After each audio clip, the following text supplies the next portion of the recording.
പെട്ടെന്ന് തന്നെ സ്ഥലത്ത് ആംബുലൻസ് ഒക്കെ എത്തിയതിനു ശേഷം ഹ്യുൻവുനെയും ഹോസ്പിറ്റലിലേക്കൊക്കെ കൊണ്ടുപോകുന്നു. ഒരുപാട് വേദനയൊക്കെ സഹിച്ചിരിക്കുന്ന സമയത്ത് പോലും ഹേനോട് കരയരുതെന്നൊക്കെ ആയിരുന്നു ഹ്യുൻവുവും പറഞ്ഞിട്ടുണ്ടായിരുന്നത്. ഹ്യുനുവിന്റെ ഫ്രണ്ടും ആ ഒരു കാഴ്ചയൊക്കെ കാണുമ്പോഴത്തേക്കും മൊത്തത്തിൽ തകർന്നൊക്കെയാണ് ഇരിക്കുന്നതും. ഞാൻ ഒരിടത്തേക്കും പോകുകയില്ല, ഇവിടെ തന്നെ നിനക്ക് വേണ്ടി കാത്തു നിൽക്കുന്നതായിരിക്കും, സർജറിക്ക് കഴിഞ്ഞിട്ട് നമുക്ക് കാണാമെന്നൊക്കെ ഹെയ്ൻ പറഞ്ഞ് സർജറിക്ക് വേണ്ടി ഹ്യുനുവിനെ അകത്തേക്കൊക്കെ കയറ്റുമ്പോഴത്തേക്കും ഹെയ്നും നേരത്തെ ഇതേ കാര്യങ്ങളൊക്കെ ഹ്യുനു തന്നോട് പറഞ്ഞതിനെ കുറിച്ച് ഓർക്കുകയാണ്. ഞാൻ നിന്നെ മൊത്തത്തിൽ മറന്നു പോയതിനു ശേഷം ഒരു അപരിചിതനായിട്ടൊക്കെ നിന്റെ അടുത്ത് പെരുമാറുകയാണെങ്കിൽ പോലും നീ എന്നെ ഉപേക്ഷിച്ച് പോകരുതെന്നൊക്കെ ഹെയ്ൻ പറഞ്ഞിട്ടുണ്ടായിരുന്നതിനെ കുറിച്ച് ഓർക്കുന്ന അവളാകട്ടെ ശരിക്കും അതേ രീതിയിൽ തന്നെയല്ലേ ഞാനും നിന്റെ അടുത്ത് പെരുമാറിയിട്ടുണ്ടായിരുന്നതെന്നൊക്കെയാണ് ഇപ്പോൾ മനസ്സിലും വിചാരിക്കുന്നത്. അവനോടും താൻ മോശമായിട്ടൊക്കെ പെരുമാറിയിട്ടുണ്ടായിരുന്നല്ലോ എന്നൊക്കെ ഓർക്കുമ്പോഴത്തേക്കും ഹെയ്നും ആകെ വിഷമിക്കുന്നു. സിയോൽഹെയിൻ ടീമും ആ ഒരു വീട് മൊത്തം അന്വേഷിച്ചതിന് ശേഷം പണമൊക്കെ വെച്ചിട്ടുള്ള സ്ഥലമൊക്കെ മനസ്സിലാക്കി ആ ഒരു പണമൊക്കെ എടുത്തോണ്ട് പോകുകയാണ്. അപ്പോഴാണ് അവിടേക്ക് എത്തിയിട്ടുണ്ടായിരുന്ന പോലീസും ഉൺസിംഗ് മരിച്ചു പോയെന്ന കാര്യമൊക്കെ സിയോൽഹിനെയും അറിയിക്കുന്നത്. സിയോൽഹിയും അങ്ങനെ അവിടം വിട്ടു പോകുന്ന സമയത്താകട്ടെ ഇതിനു മുമ്പും നിങ്ങൾ എപ്പോഴാണ് തിരിച്ചു വരിക, ഞാൻ നിങ്ങൾക്ക് വേണ്ടി കാത്തു നിൽക്കുന്നതായിരിക്കുമെന്നൊക്കെ പറഞ്ഞ് കുഞ്ഞു ഉൺസിംഗ് കരഞ്ഞിട്ടുണ്ടായിരുന്നതിനെ കുറിച്ചൊക്കെ സിയോൽഹിയും ഓർക്കുകയാണ്.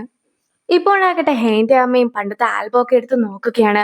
അതിലാകട്ടെ ഹെയ്ന്റെ സഹോദരന്റെ ചിത്രമൊക്കെ കാണുമ്പോഴത്തേക്കും അച്ഛനും ആ ഒരു ആൽബം ഒക്കെ മാറ്റുവാനായിട്ട് ശ്രമിക്കുകയാണ്. പക്ഷെ അമ്മയും നമ്മൾ എല്ലാ വർഷവും ബീച്ചിലൊക്കെ പോകുന്നതല്ലായിരുന്നോ, ഈ ഒരു സംഭവമൊക്കെ നടത്തുന്നതിന് ശേഷം അല്ലായിരുന്നോ ബീച്ചിലൊക്കെ പോകുന്നത് നിർത്തിയിട്ടുണ്ടായിരുന്നതെന്നൊക്കെ പറയുകയാണ്. മാത്രമല്ല ഇപ്പോഴാകട്ടെ മറ്റൊരു ചിത്രം കൂടി കാണുമ്പോഴത്തേക്കുമാണ് ആ ഒരു ബീച്ചിൽ തന്നെ ആയിരുന്നു നേരത്തെ ഹ്യുൻവു നിന്നിട്ടുണ്ടായിരുന്നെന്ന കാര്യമൊക്കെ അമ്മയും മനസ്സിലാക്കുന്നത്. ഹ്യുൻവുവും അന്നൊരാളെ രക്ഷിച്ചു എന്ന കാര്യമൊക്കെ ഹ്യുനുവിന്റെ അമ്മ പറഞ്ഞതിനെ കുറിച്ചും ഹെയ്ന്റെ അമ്മ ഓർക്കുന്നു. ആന്റിയും അവരുടെ അടുത്തേക്ക് ഓടി വന്നതിന് ശേഷം നടന്ന കാര്യങ്ങളെ കുറിച്ചെല്ലാം തന്നെ അവരോടും പറയുന്നു. ഹ്യുനുവിന്റെ പേരൻസ് ഹെയ്ന്റെ അടുത്തേക്കൊക്കെ ഓടിയെത്തി കഴിയുമ്പോഴത്തേക്കും നിങ്ങൾ എന്നോട് ക്ഷമിക്കണമെന്നൊക്കെ പറഞ്ഞ് ഹെയ്നും കരയുകയായിരുന്നു. ഉൺസെങ്ങിനെ കൊല്ലുവാനായിട്ട് ശ്രമിച്ചപ്പോഴത്തേക്കും ഹിനു അതിനിടയ്ക്ക് വന്നു. അങ്ങനെ ആ ഒരു ബുള്ളറ്റ് ഒക്കെ ഹിനുവിനിട്ടും കൊണ്ടുപോയെന്നൊക്കെ വിഷമത്തോടു കൂടി തന്നെ ഹെയ്ൻ പറയുമ്പോഴത്തേക്കും ഹെയ്ന്റെ പേരൻസും അവിടെ എത്തുകയാണ്. ഹെയ്ൻ ആകെ പേടിച്ചു പോയിട്ടുണ്ടായിരുന്നു എന്ന് മനസ്സിലാക്കുന്ന അമ്മയും ഇപ്പോൾ ഹെയ്നോട് സമാധാനമായിട്ട് ഇരിക്കുവാനും ഹിനു ഒരു പ്രശ്നവുമില്ലാതെ തിരിച്ചെത്തുന്നതായിരിക്കുമെന്നും അവളോടും പറയുന്നു. ഹെയ്ന്റെ അമ്മയും ഇപ്പോൾ ഒരു കാര്യമൊക്കെ ഹിനുവിന്റെ അമ്മയുടെ അടുത്ത് പറയുകയാണ്. അതായത് എനിക്ക് 2 മക്കളായിരുന്നു ഉണ്ടായിരുന്നത്. പക്ഷേ ഒരു അപകടത്തിൽപ്പെട്ട് ഒരു മകൻ മരിച്ചുപോയി. ഞാൻ ശരിക്കും വിചാരിച്ചിട്ടുണ്ടായിരുന്നത് ഹെയ്നെ രക്ഷിക്കുവാനായിട്ട് ശ്രമിക്കുന്നതിനിടയ്ക്കായിരിക്കും എന്റെ മകൻ മരിച്ചിട്ടുണ്ടാവുക എന്നാണ്. അതുകൊണ്ട് തന്നെ അവളുടെ അടുത്ത് ഒരു ദേഷ്യമൊക്കെ വെച്ചിട്ടായിരുന്നു ഞാനും പെരുമാറിയത്. ഒരു ബോട്ട് അപകടത്തിൽ വെച്ച് ഹ്യുനുവും ഒരു പെൺകുട്ടീനെ രക്ഷിച്ചു എന്ന കാര്യമൊക്കെ നിങ്ങളും പറഞ്ഞിട്ടില്ലായിരുന്നോ എന്നൊക്കെ ഹെയ്ന്റെ അമ്മ ഹ്യുനുവിന്റെ അമ്മയുടെ അടുത്ത് ചോദിക്കുമ്പോഴത്തേക്കുമാണ് അവർ രണ്ടുപേരും ഹ്യുനു രക്ഷിച്ചിട്ടുണ്ടായിരുന്ന ആ ഒരു പെൺകുട്ടി ഹെയ്നായിരുന്നു എന്ന കാര്യമൊക്കെ മനസ്സിലാക്കുന്നത്. ഹ്യുനുവിന്റെ ബുള്ളറ്റൊക്കെ ഇപ്പോൾ നീക്കം ചെയ്തിരിക്കുകയാണ്. അങ്ങനെയിരിക്കെ ഹെയ്നെ വിളിച്ച് കരയുന്ന അമ്മനെയൊക്കെ കാണുമ്പോഴത്തേക്കും ഹ്യുനുവും വെള്ളത്തിലേക്ക് എടുത്തു ചാടി ഹെയ്നെ രക്ഷിക്കുന്ന ആ ഒരു സിറ്റുവേഷനൊക്കെ കാണിക്കുന്നു. ഹിനു ക്യാമ്പിന് പോയ അതേ സ്ഥലത്തൊക്കെ ആയിരുന്നു ഞങ്ങൾ പിക്നിക്കിന് പോയിട്ടുണ്ടായിരുന്നത്. ഡേറ്റും മറ്റുമൊക്കെ വെച്ച് നോക്കുകയാണെങ്കിൽ അന്ന് ഹിനുവ് രക്ഷിച്ചിട്ടുണ്ടായിരുന്നത് ഹെയ്നെ ആയിരുന്നു എന്നൊക്കെ അമ്മ പറയുന്ന ആ ഒരു വോയിസും കൂടി കേൾപ്പിക്കുകയാണ്. ഹെയ്ന്റെ ജീവൻ തന്നെ രക്ഷിച്ചിട്ടുണ്ടായിരുന്ന ആളാണ് ഞങ്ങളുടെ ഒപ്പം ഉള്ളതെന്ന കാര്യം ഞാൻ അറിഞ്ഞിട്ടുണ്ടായിരുന്നില്ല. അവനെ ഞാൻ ഒരുപാട് ഉപദ്രവിച്ചു, ഒരുപാട് വിഷമിപ്പിച്ചു. എനിക്കിപ്പോൾ അതൊക്കെ ഓർത്തിട്ട് വിഷമം തോന്നുന്നു എന്നൊക്കെ ഹെയ്ന്റെ അമ്മയും പറയുകയാണ്. കഴിഞ്ഞ കാര്യം എല്ലാം തന്നെ കഴിഞ്ഞതല്ലേ, അതുകൊണ്ട് തന്നെ നമുക്ക് ഇപ്പോൾ ഹ്യുനു തിരിച്ചെത്തുവാനായിട്ട് പ്രാർത്ഥിക്കാമെന്നൊക്കെയാണ് ഹ്യുനുവിന്റെ അമ്മയും അറിയിക്കുന്നത്. ഉൺസിംഗ് മരണപ്പെട്ട് കഴിഞ്ഞിരിക്കുന്നു. സിയോൽഹിയും ഉൺസിംഗിന്റെ ബോഡിയൊക്കെ കണ്ടിട്ട് തിരിച്ചു വരികയാണ്.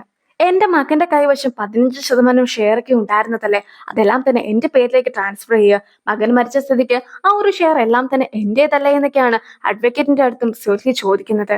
അത് കൂടാതെ 7% ഷെയർ ഒക്കെ കയ്യിലുണ്ടായിരുന്ന പണം വെച്ച് മേടിക്കുവാനായിട്ട് സാധിക്കുമെന്ന കാര്യമൊക്കെ അഡ്വക്കേറ്റ് അറിയിക്കുമ്പോഴത്തേക്കും അതും മേടിക്കുവാനായിട്ട് സിയോൽഹി ആവശ്യപ്പെടുന്നു. മാത്രമല്ല മറ്റൊരു ഇൻവെസ്റ്റ്മെന്റ് ഗ്രൂപ്പ് ഒക്കെ ഉണ്ട്. നേരത്തെ തന്നെ ചെയർമാൻ എതിരായിട്ട് നിൽക്കുന്ന ഒരു ഇൻവെസ്റ്റ്മെന്റ് ഗ്രൂപ്പിനെ കുറിച്ചൊക്കെ പറഞ്ഞിട്ടുണ്ടായിരുന്നല്ലോ, അവരാണ് അത്. അവർക്ക് ക്വീൻസ് ഗ്രൂപ്പിലേക്ക് ചേരുകയും ക്വീൻസ് ഗ്രൂപ്പ് മൊത്തത്തിലായിട്ടൊക്കെ വിൽക്കുകയും അതിനുശേഷം ആ ഷെയറുമായിട്ട് സ്വന്തം കമ്പനിയൊക്കെ നിലനിർത്തണമെന്ന ഒരു ആഗ്രഹം കൂടിയുണ്ട്. അതുകൊണ്ട് തന്നെ അവരുമായിട്ട് ഇപ്പോൾ കൂട്ടുകൂടാമെന്ന രീതിയിലാണ് സിയോൽഹിയും നിൽക്കുന്നത്. ചെയർമാൻ ജീവനോടെ ഇല്ലാതിരിക്കുന്ന സമയത്ത് ഉൺസിംഗ് ആയിരുന്നു തനിക്കെതിരൊക്കെ നിന്നിട്ടുണ്ടായിരുന്നത്. ഇപ്പോഴാകട്ടെ ഉൺസിംഗിന്റെ ശല്യവും തീർന്നിരിക്കുകയാണ്. അതുകൊണ്ട് തന്നെ നമുക്ക് എത്രയും വേഗം നേരത്തെ പ്ലാൻ ചെയ്ത് ഇനാഗുറേഷൻ ഒക്കെ നടത്തണമെന്നാണ് അവളും ആവശ്യപ്പെടുന്നത്.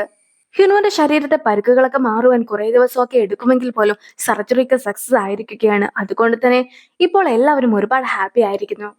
ചെയർമാനെ കൊല്ലുവാനായിട്ട് ശ്രമിക്കുന്ന വീഡിയോ ഒക്കെ അടങ്ങിയിട്ടുണ്ടായിരുന്ന ടാബ് ഇപ്പോൾ സ്യോൽഹി സ്വന്തമാക്കി കഴിഞ്ഞിരിക്കുകയാണ്. സ്യോൽഹിയുടെ ബർത്ത്ഡേ ഒക്കെ ആയിരുന്നു അതിന്റെ പാസ്വേഡ് ആയിട്ട് കൊടുത്തിട്ടുണ്ടായിരുന്നത്. എങ്കിൽ പോലും സ്യോൽഹി ഇപ്പോൾ ആ ഒരു തെളിവൊക്കെ കടലിലേക്ക് വലിച്ചെറിഞ്ഞ് നശിപ്പിക്കുകയാണ്. ഞാൻ ഇതുവരെയായിട്ടും നിന്റെ അടുത്ത് ക്ഷമയൊന്നും ചോദിച്ചില്ല. എന്റെ എല്ലാ ഓർമ്മകളൊന്നും തിരിച്ചും എത്തിയിട്ടില്ല. പക്ഷെ നിന്നെ കാണുമ്പോഴെല്ലാം തന്നെ എന്റെ ഹൃദയമൊക്കെ വല്ലാതെ ഇടിച്ചിട്ടുണ്ടായിരുന്നു. എപ്പോഴും നിന്നെ കണ്ടുകൊണ്ടിരിക്കാനൊക്കെ എനിക്ക് തോന്നി. ഇല്ലാത്ത കാരണമൊക്കെ ഉണ്ടാക്കി നിന്നെ ഞാൻ പലപ്പോഴും ഫോളോ പോലും ചെയ്തിട്ടുണ്ട്. നമുക്ക് പാസ്റ്റ് എല്ലാം തന്നെ മറക്കാം. ഇപ്പോൾ നമ്മൾ രണ്ടുപേരും ഒന്നിച്ചാണുള്ളത്. അതുകൊണ്ട് തന്നെ എത്രയും വേഗം കണ്ണു തുറന്ന് എന്റെ അടുത്തേക്ക് മടങ്ങി വാ എന്നൊക്കെ ഹേനു ഹിനുവിനോട് പറയുകയാണ്. സമയമൊക്കെ കടന്നു പോയിക്കൊണ്ടേയിരിക്കുന്നു. മാത്രമല്ല ഹേനു ഫുഡൊക്കെ കഴിക്കുവാനായിട്ട് വീട്ടുകാരൊക്കെ നൽകുന്നുണ്ടെങ്കിലും അവൾ അതൊന്നും തന്നെ കഴിക്കാതെ ഹ്യുനുവിന് കാവലിരിക്കുകയാണ്. നീ നിന്റെ ജീവൻ പോലും എനിക്ക് വേണ്ടി നൽകുവാനായിട്ട് തയ്യാറായതാണ്. അങ്ങനെയിരിക്കെ കണ്ണുപോലും തുറക്കാതെ നീ ഇങ്ങനെ കിടക്കുമ്പോഴത്തേക്കും എങ്ങനെയാണ് എനിക്ക് ഫുഡൊക്കെ കഴിച്ച് കിടന്നുറങ്ങുവാനായിട്ട് സാധിക്കുക? അതുകൊണ്ട് തന്നെ നീ എത്രയും വേഗം കണ്ണു തുറക്കണം. ഞാനും മരുന്നൊക്കെ കഴിക്കുന്നതല്ലേ. ഇപ്പോൾ തന്നെ എനിക്ക് ചെറിയ തലകറക്കമൊക്കെ തോന്നിയിരിക്കുന്നു. നീ എത്രയും വേഗം കണ്ണു തുറന്നാൽ മാത്രമേ എനിക്ക് ഫുഡൊക്കെ കഴിക്കുവാനായിട്ട് സാധിക്കുകയുള്ളൂ എന്നൊക്കെ പറഞ്ഞ് ഹെയ്നും അഭിനയിക്കുന്നൊക്കെ ഉണ്ടെങ്കിൽ പോലും അതൊന്നും തന്നെ കേട്ടിട്ടും ഹ്യുനു എണീക്കാതൊക്കെ ഇരിക്കുന്നത് കാണുമ്പോഴത്തേക്കും അവളും കുറച്ച് വിഷമിക്കുന്നു. പക്ഷെ അപ്പോഴേക്കും ഹ്യുൻമോന്റെയും കണ്ണുകളൊക്കെ ചെറുതായിട്ട് തുറന്നു വരുന്നു. ഡോക്ടറിനെയൊക്കെ വിളിക്കുവാനായിട്ട് ഹെയ്ന് പോകുവാനായിട്ട് തുടങ്ങുമ്പോഴത്തേക്കും നീ ഓക്കെ ആണോ എന്നൊക്കെ ആയിരുന്നു ഹ്യുനുവും ചോദിച്ചിട്ടുണ്ടായിരുന്നത്. ഈ ഒരു സിറ്റുവേഷനിൽ നീ കിടക്കുമ്പോൾ പോലും നീ എന്നെ കുറിച്ചൊക്കെയാണല്ലോ പറയുന്നതെന്നൊക്കെ പറഞ്ഞ് ഹെയ്ൻ ആകെ വിഷമിക്കുന്നു. നീ എന്നോട് ക്ഷമിക്കണം. ഞാൻ എല്ലാ കാര്യങ്ങളും മറന്നു പോയിട്ടുണ്ടായിരുന്നു. നിന്നെ തിരിച്ചറിയുവാൻ പോലും എനിക്ക് സാധിച്ചില്ല. അതുകൊണ്ടായിരുന്നു നിന്റെ അടുത്ത് ഞാൻ മോശമായിട്ടൊക്കെ പെരുമാറിയിട്ടുണ്ടായിരുന്നതെന്നൊക്കെ പറഞ്ഞ് ഹെയ്ന് സംസാരിക്കുമ്പോഴത്തേക്കും നിന്റെ ഒപ്പം ഏതൊരു സിറ്റുവേഷനിലും ഉണ്ടാകാമെന്നൊക്കെ ഞാൻ നിനക്ക് വാക്ക് നൽകിയതാണ്. പക്ഷെ കുറച്ച് വർഷമൊക്കെ കഴിഞ്ഞപ്പോഴത്തേക്കും ഞാനും എല്ലാ കാര്യങ്ങളും മറന്നുപോയി. നിന്റെ അടുത്ത് മോശമായിട്ടൊക്കെ ഞാനും പെരുമാറുവാൻ തുടങ്ങി. നീയും അതിനൊക്കെ എന്നോട് ക്ഷമിക്കണമെന്ന് പറഞ്ഞ് ഹ്യുനുവും ഇപ്പോൾ കരയുകയാണ്. ഹ്യുൻബുവും ഐ ലവ് യു എന്നൊക്കെ പറയുന്നത് കേട്ട് കഴിയുമ്പോഴത്തേക്കും ഹ്യുൻബുവിന് ബോധം വന്നു എന്ന് മനസ്സിലാക്കുന്ന വീട്ടുകാരെല്ലാവരും കൂടി റൂമിന്റെ അകത്തേക്ക് കടന്നു വരുന്നു. അവൻ സംസാരിച്ചു. അവൻ എന്താണ് സംസാരിച്ചതെന്നൊക്കെ അച്ഛൻ ചോദിക്കുമ്പോഴാകട്ടെ ഐ ലവ് യു എന്നായിരുന്നു അവൻ പറഞ്ഞിട്ടുണ്ടായിരുന്നതെന്നൊക്കെ അമ്മയും അച്ഛനെ അറിയിക്കുകയാണ്. അച്ഛനും അതൊക്കെ കേട്ട ഉടനെ തന്നെ ഹ്യുനുവിന്റെ അടുത്ത് ലവ് യു ടു എന്നൊക്കെ പറയുമ്പോഴാകട്ടെ നിങ്ങളുടെ അടുത്തൊന്നുമല്ല എന്റെ അടുത്തായിരുന്നു അവൻ ലവ് യു എന്നൊക്കെ പറഞ്ഞിട്ടുണ്ടായിരുന്നതെന്നൊക്കെ അമ്മയും അറിയിക്കുന്നു. എങ്കിൽ പോലും നിന്നെ ഞാൻ ഒരുപാട് സ്നേഹിക്കുന്നു എന്നൊക്കെ പറഞ്ഞ് അച്ഛനും പോയി ഹ്യുനുവിനെ ഹഗ് ചെയ്യുകയാണ്. അങ്ങനെ അവരെല്ലാവരും തന്നെ ഹ്യുനു എണീറ്റതിൽ ഒരുപാട് ഹാപ്പി ആയിട്ട് നിൽക്കുന്നു.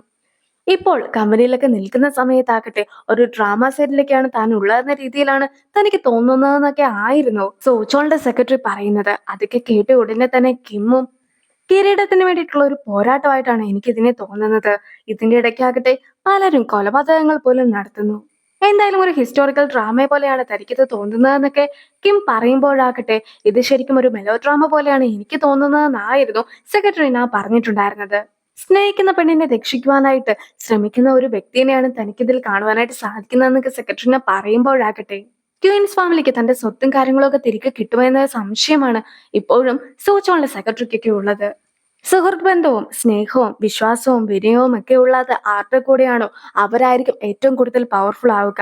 അങ്ങനെ വെച്ച് നോക്കുമ്പോഴത്തേക്കും ഇതിൽ ക്വീൻസ് ഫാമിലി തന്നെയാണ് ജയിക്കുക എന്ന വിശ്വാസത്തിലാണ് സെക്രട്ടറിനായി ഉള്ളത്. ഹ്യുനുവിന്റെ ഫ്രണ്ടും ഹെയ്നെ കാണുവാനായിട്ട് കഴിയുമ്പോഴത്തേക്കും നീ അല്ലായിരുന്നോ അവനെ കൊണ്ട് ഡിവോഴ്സ് ഒക്കെ ചെയ്യിക്കുവാനായിട്ട് നോക്കിയിട്ടുണ്ടായിരുന്നതെന്നൊക്കെയാണ് ഹെയ്നും ചോദിക്കുന്നത്. പക്ഷേ ഡിവോഴ്സ് ഒക്കെ ചെയ്യണമെന്ന് പറഞ്ഞ് അവനെന്റെ അടുത്ത് വന്ന സമയത്താക്കട്ടെ ഡിവോഴ്സ് ചെയ്യുവാനേ പാടില്ല എന്ന ഒരു നിർദ്ദേശമൊക്കെ ആയിരുന്നു ഞാനും കൊടുത്തിട്ടുണ്ടായിരുന്നതെന്നൊക്കെ പറഞ്ഞിട്ട് കള്ളമൊക്കെ പറഞ്ഞിട്ടാണ് ഹൈൻ്റെ അടുത്ത് പിടിച്ചു നിൽക്കുവാനായിട്ട് ഫ്രണ്ടും നോക്കുന്നത്. ഞങ്ങൾ ശരിക്കും എന്തിനായിരുന്നു ഡിവോഴ്സ് ഒക്കെ ചെയ്തിട്ടുണ്ടായിരുന്നതെന്നൊക്കെ ഹെയ്ൻ ചോദിക്കുമ്പോഴാണ് നിങ്ങൾക്ക് വളരെ തിരക്കുള്ള രീതിയിലുള്ള ജോലികളൊക്കെ ഉണ്ടായിരുന്നത് കൊണ്ട് പരസ്പരം കാണുവാൻ പോലും നേരം കിട്ടുന്നില്ല എന്ന ഒരു കാരണം കൊണ്ടായിരുന്നു നിങ്ങൾ ഡിവോഴ്സ് ചെയ്തിട്ടുണ്ടായിരുന്നതെന്നൊക്കെ അവനും പറയുന്നത്. അതായത് നേരത്തെ വിൻസെൻസോ പറഞ്ഞ സമയത്തും ഇതേ കാരണം തന്നെ ആയിരുന്നു വിൻസെൻസോ പറഞ്ഞിട്ടുണ്ടായിരുന്നത്. അതുകൊണ്ടാണ് ഈ ഒരു കാരണമൊക്കെ ഇപ്പോൾ ഹെയ്ൻ്റെ അടുത്തും ഹ്യുനുവിന്റെ ഫ്രണ്ട് അറിയിക്കുന്നത്. പക്ഷെ എന്ത് തന്നെ ആയാലും ഇപ്പോൾ അതുകൊണ്ടൊന്നും തന്നെ ഒരു പ്രശ്നവും ഇല്ലല്ലോ. നമുക്കല്ലെങ്കിൽ പാസ്റ്റിനെ കുറിച്ചൊന്നും ചിന്തിക്കേണ്ട കാര്യമില്ലല്ലോ. നിനക്ക് വേണ്ടി സ്വയം സാക്രിഫൈസ് ചെയ്തിട്ടുണ്ടായിരുന്ന അവനെ കുറിച്ചാണ് ഇപ്പോൾ നീ ചിന്തിക്കേണ്ടത്. അവന്റെ സ്നേഹം അത്രയ്ക്ക് ശുദ്ധമാണെന്നൊക്കെ ഫ്രണ്ട് പറയുമ്പോഴത്തേക്കും ഹെയ്നും നീ നല്ലൊരു ഫ്രണ്ട് ആണല്ലോ എന്നൊക്കെ അവന്റെ അടുത്തും പറയുകയാണ്. എന്തൊക്കെ പറഞ്ഞാലും അവൻ നിന്നെ ഒരുപാട് സ്നേഹിക്കുന്നുണ്ടെന്നുള്ള സത്യം അവൻ വായിക്കുകയാണെങ്കിലും മനസ്സിലാക്കിയല്ലോ. അതിൽ തനിക്ക് ഒരുപാട് സന്തോഷമുണ്ടെന്നും കൂടി ഫ്രണ്ട് അറിയിക്കുന്നു. അപ്പോഴാണ് ഇതിന് മുമ്പ് നടന്ന സംഭവത്തെക്കുറിച്ച് ഒന്നും കൂടി ഒന്ന് കാണിക്കുന്നത്. ഹ്യുൻവുനെ കൊണ്ട് ഫ്രണ്ട് വില്ലയിലേക്കൊക്കെ പോയ സമയത്താകട്ടെ, നീ ഇപ്പോൾ ഹോസ്പിറ്റലിലാണ് കിടക്കേണ്ടതെന്നൊക്കെ ഫ്രണ്ട് പറയുമ്പോൾ ഞാൻ അവളുടെ അടുത്തേക്ക് ചെല്ലുകയാണെങ്കിൽ മാത്രമേ എനിക്ക് സന്തോഷമൊക്കെ ലഭിക്കുകയുള്ളൂ. അവൾക്ക് എന്തെങ്കിലും സംഭവിക്കുകയാണെങ്കിൽ പിന്നെ എനിക്ക് മുന്നോട്ട് ജീവിക്കാനായിട്ട് പോലും സാധിക്കുകയില്ല. അതുകൊണ്ട് തന്നെ സന്തോഷമായിട്ട് ജീവിക്കുവാനായിട്ടാണ് അവളെ കാണുവാനായിട്ട് താൻ പോകുന്നതെന്നൊക്കെ ആയിരുന്നു ഹ്യുൻവു പറഞ്ഞിട്ടുണ്ടായിരുന്നത്. ആ ഒരു സംഭവം എല്ലാം തന്നെ ഇപ്പോൾ ഫ്രണ്ടും ഹേനെ അറിയിക്കുകയാണ്.